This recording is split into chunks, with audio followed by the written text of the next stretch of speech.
স্বাগতম জনাইছোঁ মোৰ লাৰ্ণ ছেকশ্যন মোক ইউটিউব চেনেলত, য'ত নেকি আমি ক্লাছ 6ৰ এছিআৰটিৰ সমাজ বিচিত্ৰ কিতাপখন পঢ়ি আছিলোঁ আৰু মাজে মাজে যিখিনি প্ৰশ্ন উত্তৰ থাকে সেইবিলাকো কৰি গৈছিলোঁ আৰু অতিৰিক্ত প্ৰশ্নৰ ভিতৰত যিবোৰ থাকে সেইবোৰো কৰি গৈ আছিলোঁ। গতিকে আহক নামৰ ওনাৰ পাঠ সমাজ বিচিত্ৰৰ ক্লাছ 6ৰ আমাৰ পৃথিৱী আমি পঢ়ি আছিলোঁ। গতিকে আহক পুনৰ পঢ়োঁ পাঠটো। আৰু ইয়াৰ প্ৰথম অধ্যায় আপোনালোকৰ অক্ষৰেখা। আৰু পোনপ্ৰথমে মই ক'বলৈ বিচাৰিছোঁ যে যদি আপোনালোকৰ ঘৰৰ ল'ৰা ছোৱালী বা কোনোবা ভাই ভনীহঁতে ক্লাছ 6ত পঢ়ে, তেনেহ'লে আপোনালোকে নিশ্চয়কৈ মোৰ ভিডিঅ'টো তেখেতসকলক ৰিকমেণ্ডেড কৰিব পাৰিব, কাৰণ যিহেতু নতুন ক্লাছ আৰম্ভণি, স্কুলতো নতুন ক্লাছ আৰম্ভণি হ'বলৈ গৈ আছে। আৰু এই ভিডিঅ'টো মই গোটেই পাঠটো পঢ়াই যাম। তাৰপিছত যিখিনি প্ৰশ্ন উত্তৰ থাকে সেইবোৰ কৰি যাম। তাৰপিছত ভিতৰৰ প্ৰশ্ন উত্তৰ যিবোৰ থাকে, যি নেকি শ্বৰ্ট কুৱেশ্যন এনচাৰ বুলি কোৱা হয়, সেইবোৰ কৰি যাম। গতিকে আপোনালোকৰ ল'ৰা ছোৱালী বা ভাই ভনীহঁতৰ কাৰণে ইম্পৰ্টেণ্ট হৈ পৰিব। আৰু নট অনলি ক্লাছ 6ৰ কেৱল ক্লাছ 6ৰ ষ্টুডেণ্টছৰ কাৰণে নহয়, সকলো ধৰণৰ কম্পিটিটিভ এক্সাম বহা ষ্টুডেণ্টছৰ কাৰণে এই ভিডিঅ'টো ইম্পৰ্টেণ্ট হ'বলৈ গৈ আছে। কাৰণ যিকোনো এক্সামত দেখা যায় যে কিতাপৰ পৰাই প্ৰশ্ন উত্তৰবোৰ আহে। গতিকে আৰু আমাৰ বেছিক নলেজটো ভাল আমাক বেছিক নলেজটো লাগিব, আৰু ইয়াৰ পৰাই প্ৰশ্ন উত্তৰ আহি থকা দেখা যায়। গতিকে সকলো ধৰণৰ ষ্টুডেণ্টছৰ কাৰণে এই মোৰ ভিডিঅ'টো ইম্পৰ্টেণ্ট হ'বলৈ গৈ আছে। গতিকে আপোনালোকে মোৰ ভিডিঅ'টো চাব পাৰিব। গতিকে পাঠৰ মাজত যাওঁ। অক্ষৰেখা, এয়া অক্ষৰেখাৰ বিষয়ে পঢ়োঁ আজি। বিষুৱ ৰেখাৰ সমান্তৰালকৈ ক্ৰমে উত্তৰলৈ আৰু দক্ষিণলৈ কিছুমান বৃত্তাকাৰ ৰেখা অংকন কৰা হৈছে। ৰেখাবোৰক অক্ষৰেখা, যাক নেকি পেৰেলছ বোলে ইংৰাজীত। গতিকে অক্ষৰেখা কাক বোলে, এটা প্ৰশ্ন ইয়াতে হৈ পৰিল। বিষুৱ ৰেখাৰ সমান্তৰালকৈ ক্ৰমে উত্তৰলৈ আৰু দক্ষিণলৈ কিছুমান বৃত্তাকাৰ ৰেখা অংকন কৰা হৈছে, আৰু এই ৰেখাবোৰক অক্ষৰেখা পেৰেলছ বোলে। প্ৰতিডাল অক্ষৰেখাৰ মান বা জোখক অক্ষাংশ, যাক নেকি ইংৰাজীত লেটিটিউড বুলি কোৱা হয়।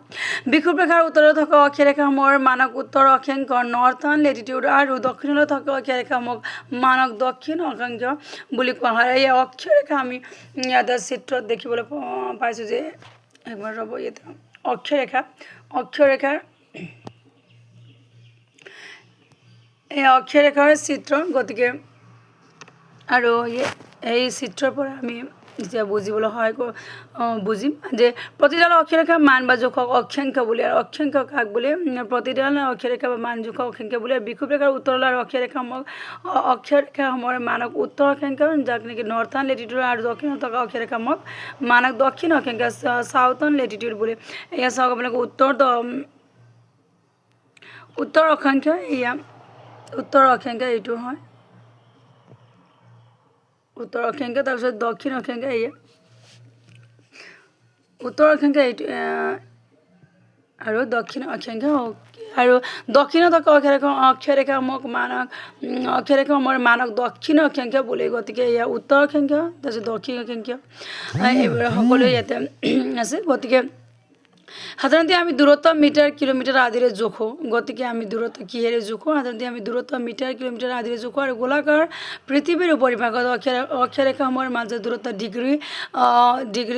ডিগ্ৰী হিচাপে জুখি উলিওৱা হয়। গতিকে এয়া মষ্ট ইম্পৰ্টেণ্ট। আপোনালোকৰ গোলাকাৰ পৃথিৱীৰ উপৰিভাগত অক্ষৰেখাসমূহৰ মাজত দূৰত্ব কিহেৰে জুখি উলিওৱা হয়? ডিগ্ৰীৰে জোখা হয়। গতিকে ঠাই এখন অৱস্থা নিৰ্ণয় কৰিবলৈ জোখ মাখৰ একক হিচাপে ডিগ্ৰীৰ লগতে মিনিট আৰু ছেকেণ্ড ব্যৱহাৰ কৰা হয়। বিষুৱ ৰেখাৰ কৌণিক মান হ'ল 0 ডিগ্ৰী, অৰ্থাৎ 0 ডিগ্ৰী অক্ষাংশ, 0 ডিগ্ৰী লেটিটিউড, যাক নেকি ইংৰাজীতে কোৱা হয়। বিষুৱ ৰেখাৰ অন্য এক নাম হ'ল নিৰক্ষীয় ৰেখা, আৰু ইয়ে হৈছে আটাইতকৈ দীঘল অক্ষৰেখা। বাকী অক্ষৰেখাবোৰ মেৰুৰ দিশলৈ ক্ৰমাৎ সৰু হৈ যায়। এটা কথা মনত ৰাখিবা যে প্ৰতিডাল অক্ষৰেখাই হৈছে এটা পূৰ্ণ বৃত্ত। গতিকে প্ৰতিডাল অক্ষৰেখাই হৈছে এটা পূৰ্ণ বৃত্ত, কিন্তু দুই মেৰু বৃত্তাকাৰ অক্ষৰেখা একোটা বিন্দু হৈ পৰেগৈ। পৃথিৱীৰ উত্তৰ মেৰু কৌণিক মান 90 ডিগ্ৰী উত্তৰ, আৰু তাৰপিছত দক্ষিণ মেৰু কৌণিক 90 ডিগ্ৰী দক্ষিণ বুলি কোৱা হয়। গতিকে ইয়াৰ চিত্ৰটো আপোনালোকে ভালদৰে চাব পাৰিব যে অক্ষৰেখাৰ চিত্ৰ দিয়া হৈছে। তাৰপিছত উত্তৰ অক্ষাংশ, দক্ষিণ অক্ষাংশ, উত্তৰ মেৰু, উত্তৰ অক্ষাংশ, তাৰপিছত দক্ষিণ অক্ষাংশ, তাৰপিছত উত্তৰ মেৰু সুমেৰু, তাৰপিছত দক্ষিণ মেৰু কুমেৰু,